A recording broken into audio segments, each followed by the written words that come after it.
Becky. Hi. How are you doing? Good. Good. So last week we ended talking about that you were starting to remember who this boy is that you've been seeing.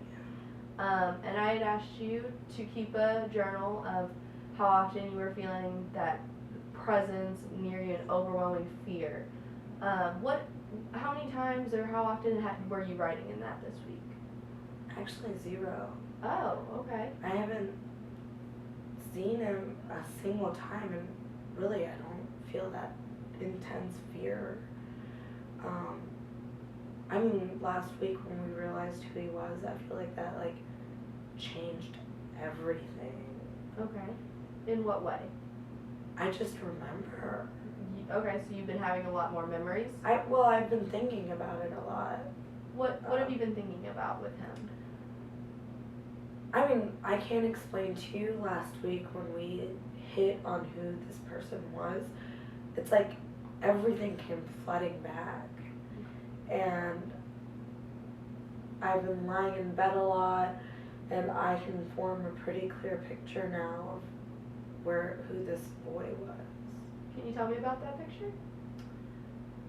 Yeah, so like I said last week, I think I was it was the summer between 4th and 5th grade, so I was 9 years old. Mm-hmm. And I went to a summer camp, and my brother used to go to all these sports camps, and my sister used to go to theater camp, and I didn't have a particular interest. I would have been fine staying inside the whole summer, right, and reading books, but my parents really wanted me to develop an interest like my siblings had, so they would send me to these general camps. Mm-hmm. And I kind of forgot that I used to do that, and I actually really enjoyed doing that because I always found it difficult to make friends very easily, and the camps were like a great way to make friends. Right. But I forgot that I went to them because that summer between 4th and 5th grade was the last time. And I was trying to remember why it was the last time, and it's because of this whole incident that happened. This little boy that was in my group, we were swimming one day and he started to drown, and I was the only one near him. Mm-hmm. And I remember trying to save him because he was my friend, I think, and I kept getting dragged under and I couldn't save him. So they pulled me out of the water, and they had to get the water out of my lungs, and I just remember watching them trying to resuscitate him, and they could not. And they tried over and over and over again, and I was screaming and crying and saying his name. Mm-hmm. And he wasn't waking up, and we couldn't save him. I couldn't save him, and they couldn't save him. And he ended up dying right in front of me. Oh my goodness. That makes me feel very sad for you. How do you feel telling me about this? I mean, it feels like a different person, almost. Like it wasn't me that happened to, because until last week, I totally forgot that happened. That was 20 years ago. So does it feel like not real, like you're watching a movie kind of thing? That's what the memories feel like, almost like it's someone else's memories. Doesn't feel like your own. Yeah, because I think I had just denied them for so long. Mm-hmm. And my parents, I remember they came and got me that same day. I was still in my bathing suit when they picked me up. Wow. I remember, this is one of the weird things I remembered at night, because it's so weird now that I think about it, but I don't like swimming or being in a wet bathing suit at all anymore. I hate it. It's my least favorite thing. And I couldn't remember. I mean, I just thought it was just something I hated. But now I remember, it's so weird. I can't even tell you. But now I remember that I sat in that wet bathing suit forever in my towel, just shivering and waiting for my parents. And I couldn't talk to anybody. All I could think about was this boy. I think his name was Michael, maybe. I can't remember. But I just remember sitting and waiting, and then my parents picked me up, and I just rode all the way home, 4 hours, in that wet bathing suit in their backseat. Did your parents say anything to you? Do you remember? Was there a conversation at all? Or? No, I remember that when they first got there, my dad picked me up and held me, and I really liked that feeling. And I did not want them to let me go. And I was really hoping that while my dad drove, my mom would sit in the back and hold me, but she sat in the front and I was in the backseat by myself. And I think I pretended to be asleep the whole time because I just remember silence. What's going through your mind right now talking about this? It's crazy. Like I said, it doesn't feel like it's my own memories, but I remember them happening to me now. Right. It's like a whole part of my life that was missing. And the more I think about it, the more I sit and reflect on it, the more it comes back to me. And it explains so much. I know you said it explains why you don't like to swim. Is there anything else that you've made connections from that day till now? Well,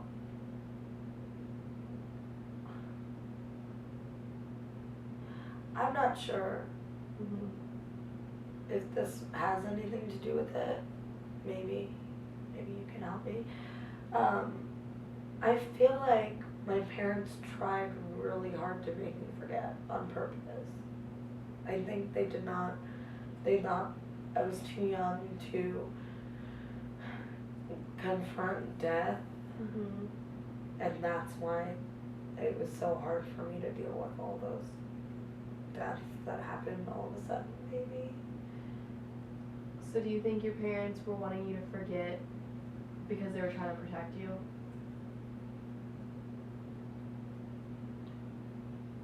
Maybe. I just think it was messy.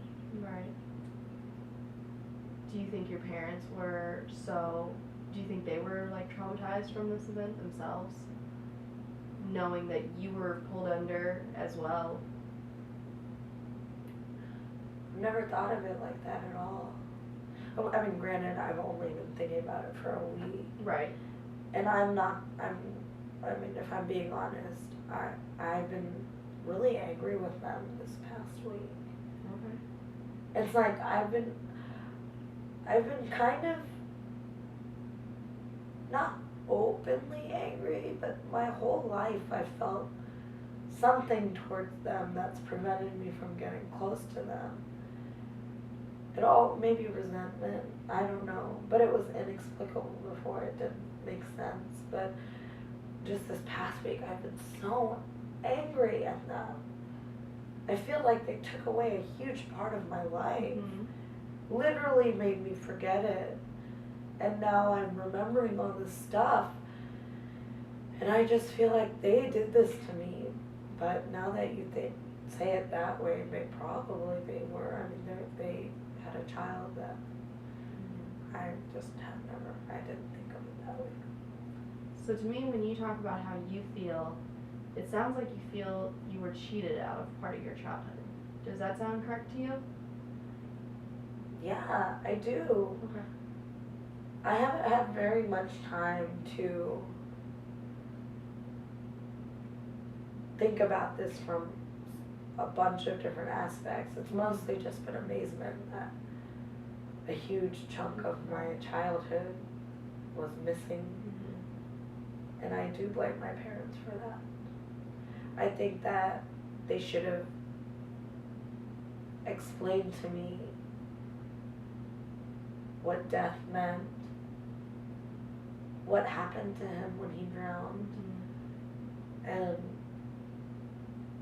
I don't know, I feel like eventually every child comes to terms with that. Right. I read a book when I was in high school, middle school maybe, it was after that.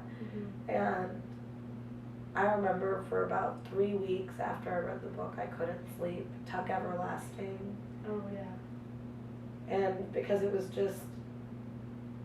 scared me.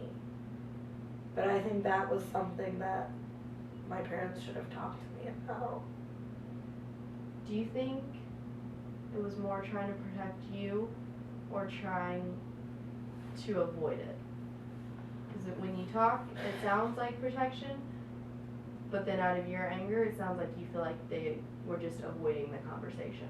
So I think that they were avoiding it because it's easier that way. Mhm. Maybe it was out of protection, but I don't feel Maybe it was easier for them to not talk about it. Do you think that they don't deal with death very well?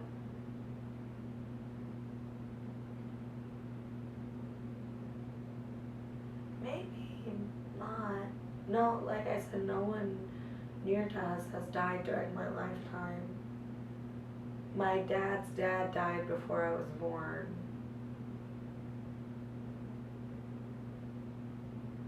And both of my mom's parents weren't really in her life after college. So Okay. I mean, we've just never encountered death closely. I don't know, I've never seen them Right. lose anyone. So maybe this was their way of shielding themselves as well.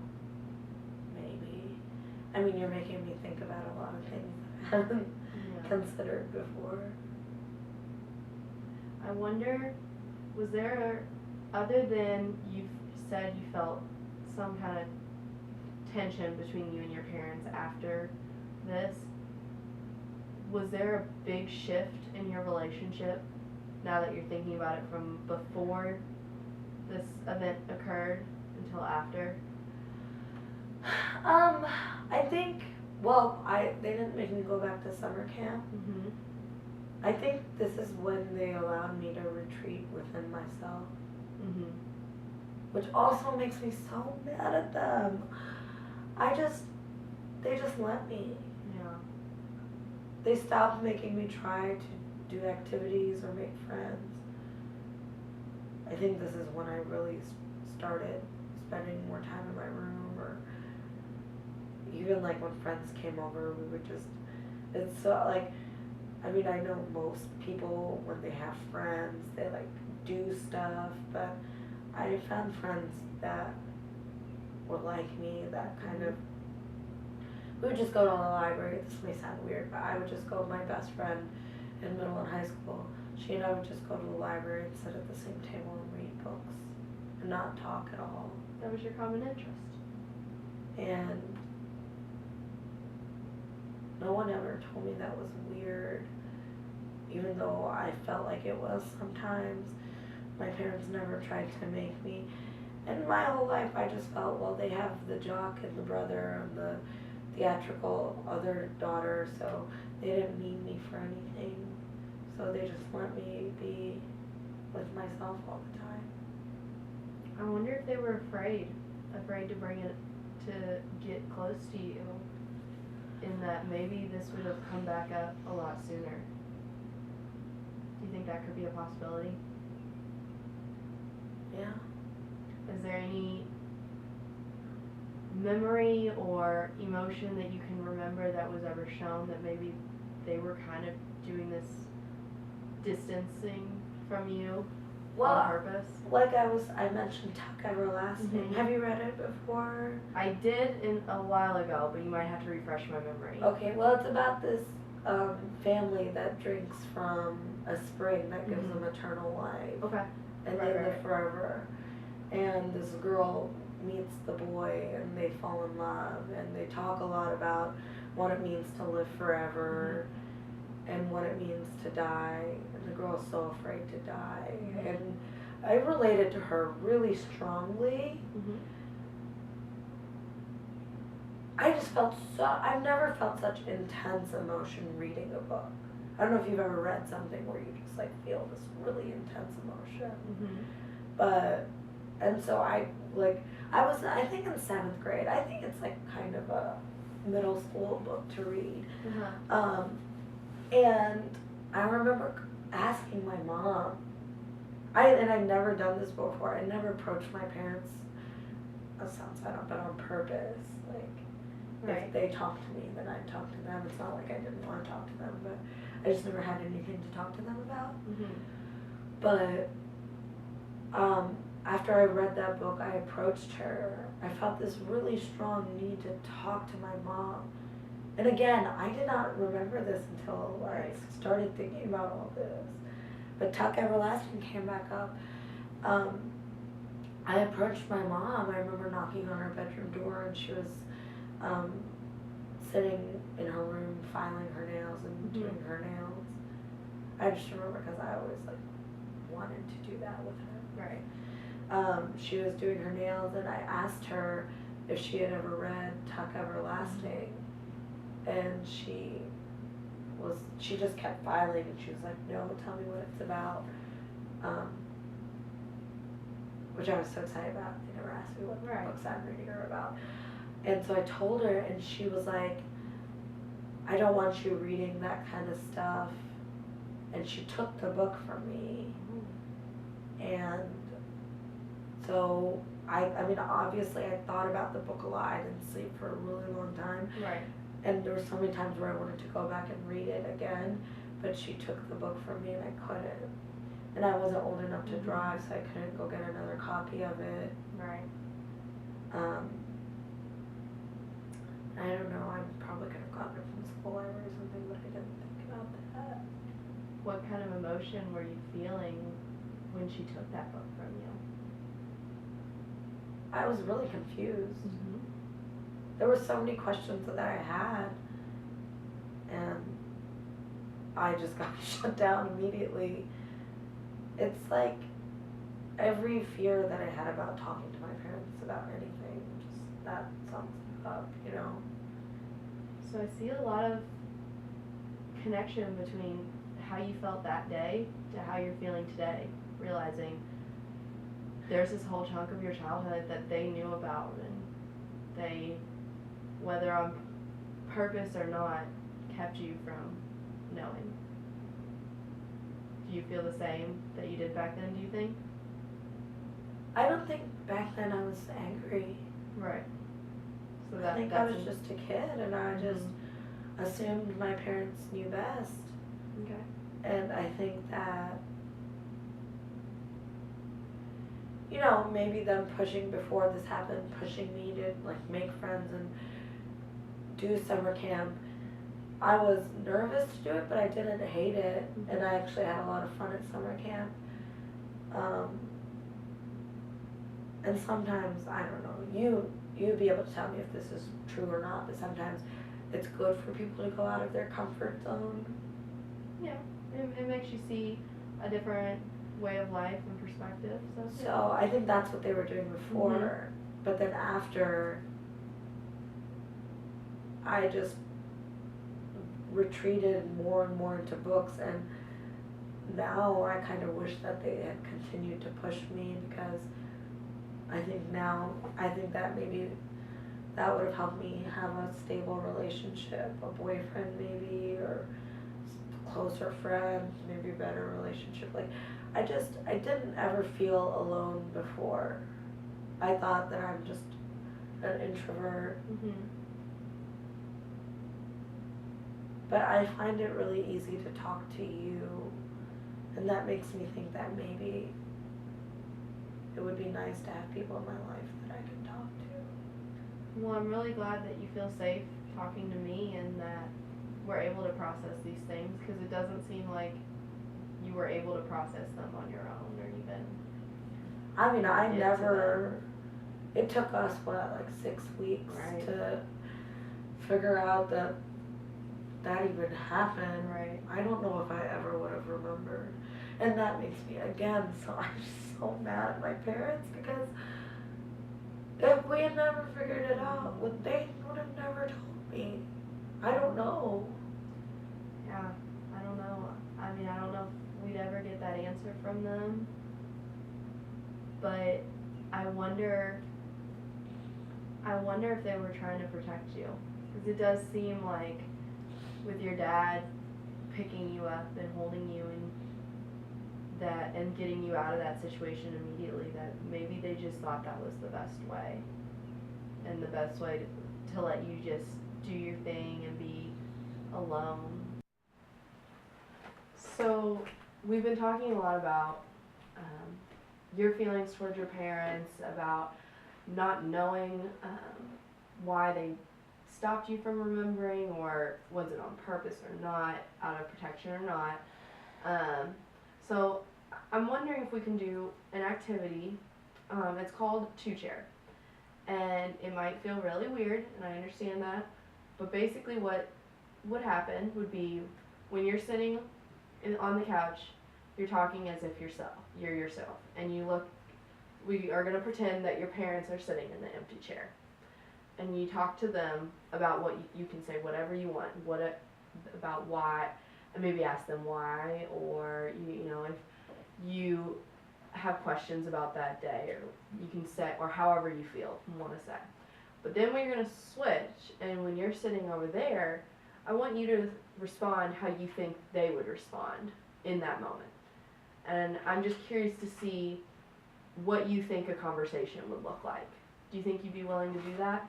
Oh my gosh, it makes me really nervous. Okay, well, we can talk through this before we do this to try and maybe make you feel a little easier. So what do you think is making you nervous about this? You want me to, when I'm sitting in that chair, you want me to say what I think they would say or what I want them to say? Well, first let's go with what you think they would say. Okay. And we can start there. But we can always go back and go and see what you want them to say. But I think we kind of have a good grasp of what you want to say. We talked a lot about, you know, you wish they would have pushed you a little harder to keep trying. And we've talked that, you know, maybe just helping you through to understand death back then and, you know, any time since then. So I think we focused a lot on what you want, but I'm kind of curious as to what you think would happen if they were sitting here and how they would respond to you. Okay. I just don't know. Okay, well, let's talk through that. What don't you know? What are you feeling? I just don't have any idea what they would say. And I don't know, I've never even thought about it. Until last week, I Right. had never even thought about confronting my parents. I didn't know I had anything to confront them about. But now I feel this anger, and I just think that I would just get angry at them. I don't know if that's helpful at all. I think that would really help you process that feeling, to just get it out there. And I understand this is a very odd activity. To talk to an empty chair is not normal, and I get that. But just to get it out in the open, I think it would help you, rather than keeping it all in and bottled up, which seems to be kind of a pattern in your life. Yeah. So why don't we try something a little different by getting it out in the open and actually verbalizing how you're feeling and what you're thinking. Okay. But we can start with what you want to say to them, and then we can, when you're ready and you feel a little better about it, we can switch and go the opposite way. Does that sound okay? Mm-hmm. So do you want to do it talking to both parents at one time, or is there one that you would rather? I think my mom. I think Okay. I'm more angry at her. Okay, then let's do it that way. So picture your mom sitting in this chair. What would you want to say to her? I just don't understand. I feel like all parents talk to their kids about life and death, and I don't understand why you tried so hard to shut that away from me. I feel like because of you, I'm not normal. And I feel like because of you, I don't deal with things in a normal way. And because I'm not normal, I feel like I can't be in a relationship. I just, like, why? Why did you, I don't understand what you, if you thought you were doing me good or what, I just don't understand why you made me into a weirdo. How does that feel? It feels good. You seem to be a lot stronger, and this is actually a lot easier than what you thought. You didn't really hesitate at all. Yeah, I've been thinking about it a lot this week. And Yeah. I mean, I've been saying it to myself a lot. I just wish that she could actually hear me say it. Right. Well, I don't know if we or you will ever get that chance, but maybe this is a step. And it does seem like you've kind of relaxed a little bit, and that is you're not as anxious about this activity anymore. Am I correct? Yeah, it felt good. Do you want to keep talking like yourself? Do you have more you want to say, or do you want to try it the other way? I mean, I guess I just want to ask, like, maybe after the summer camp, everything was really messed up and scary, but it had been a few years later when the whole Tuck Everlasting thing happened. Why didn't you just use that opportunity to talk to me about it? I feel like that would have been such a great time. I was asking questions about death, and still, you just dismissed me. Why didn't you use that time to talk to me about it? Do you want to tell her what it felt like to be dismissed? Maybe describe that for her. Yeah, I mean, at the time, I had no idea that it was the concept of death you were dismissing. To me, it felt like you didn't want to talk to me. To me, it felt like you just wanted me to go away. And you took the book because I was talking to you about the book and you just didn't want to talk to me. And that's why you hated the book so much, because it was making me talk to you. So you definitely felt very rejected. Am I hearing that? Yeah. Do you want to try responding as your mom? I just don't know what she would say. What do you want to do it with? What you would like her to say? Maybe it'll be easier if we start that way. Yeah. Okay. So can I get you to Oh, you want switch? me to? We're gonna do it physically moving. Yes. So it's a Okay. very visual, or as visual as you can get, talking to an empty chair. And I'm my mom Mhm. talking to me. Mm-hmm. This is weird. I know it is a very weird activity, but if you just bear with me, Okay. you did seem a lot stronger talking than I anticipated. I knew you had it in you, but it didn't seem like you thought you did. Yeah. So let's see how you do this way. And if this doesn't work out, then we can just stick to talking with you by yourself. But I would like to see what you would say as your mom. So you can just focus on if you were sitting here, what do you want her to say to you? I'm sorry. When it first happened, we didn't really know how to deal with it ourselves. And we thought we were doing the right thing. And then a few years passed, and I thought you had forgotten all about it and we could all just move on. And when the Tuck Everlasting thing happened, I was so afraid to bring up that memory that I thought you had forgotten.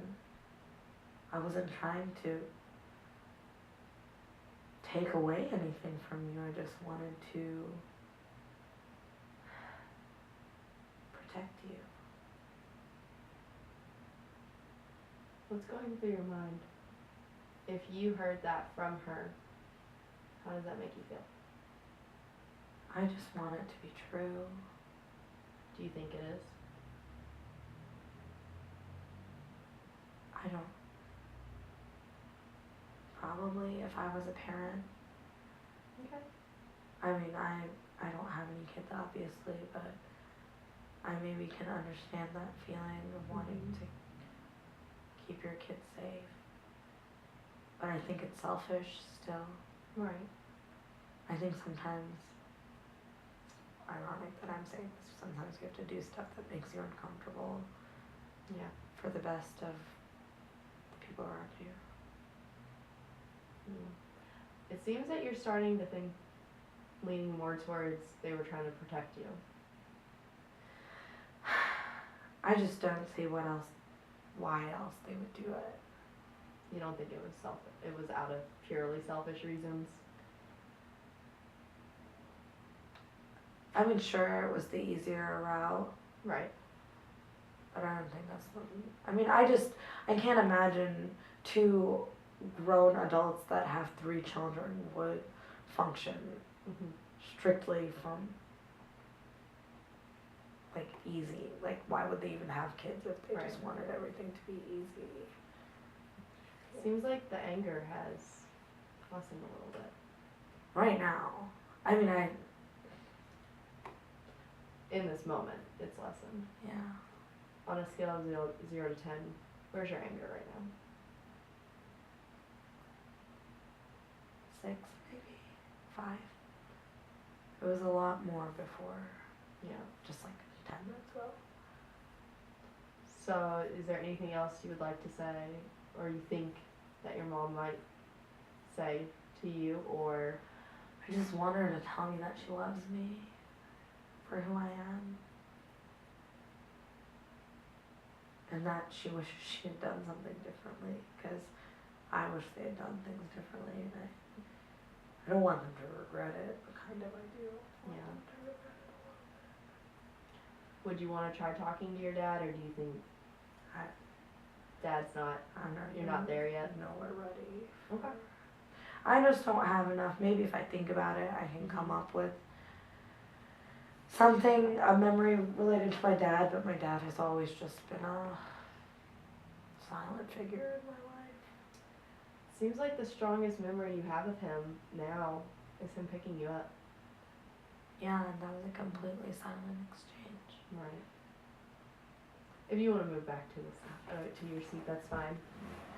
I'm very impressed with you being willing to do this activity. I know it's really awkward and weird, and I thought it was going to be really weird, but actually it you felt good. feels a lot better. Good. I'm glad. Sometimes it's better to verbalize things. It doesn't seem like it, Yeah. but to let it out, it's. A lot of people would describe it as another weight being taken from you. Does that seem correct with you? I mean, I'm just by myself so often that I don't really talk that much, Mm-hmm. especially to my parents. So maybe talking and verbalizing things is actually a good way for you to process things. I never would have imagined that that would be true, Right. but kind of seems that way, huh? Well, I'm really glad that we're starting to do that now, and we are processing things. And I know it's hard because until this last week, there was nothing really to process. But I'm very impressed by the steps you've taken to get there so far. Thanks, yes. Because this was a step to talk, even to pretend to talk to your mom and pretend your mom was talking back. And I know you were hesitant about it, but it definitely seems like you're breathing easier and you're a little more relaxed than just 20 minutes ago when we were talking.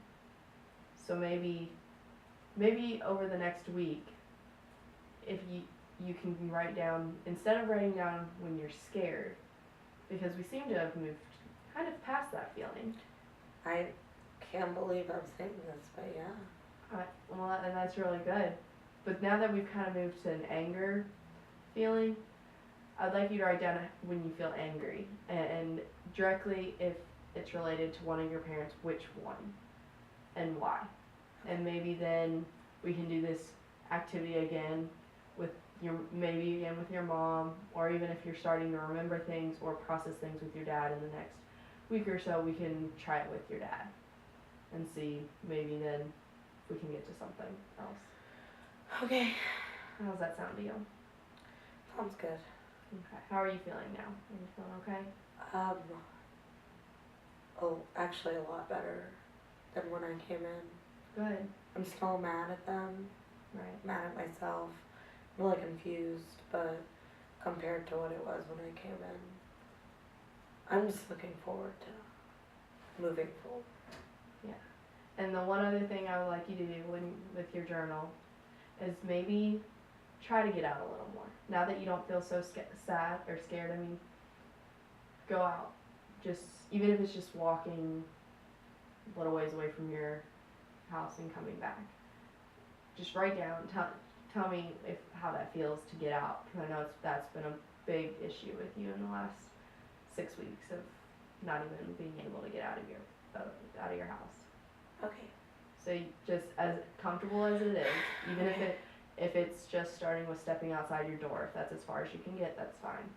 Just keep track of your feeling and your anxieties and your fear level when we're doing that. Okay. Does that sound good to you? Yeah. Okay. Have a good week. Thank you. And we're done.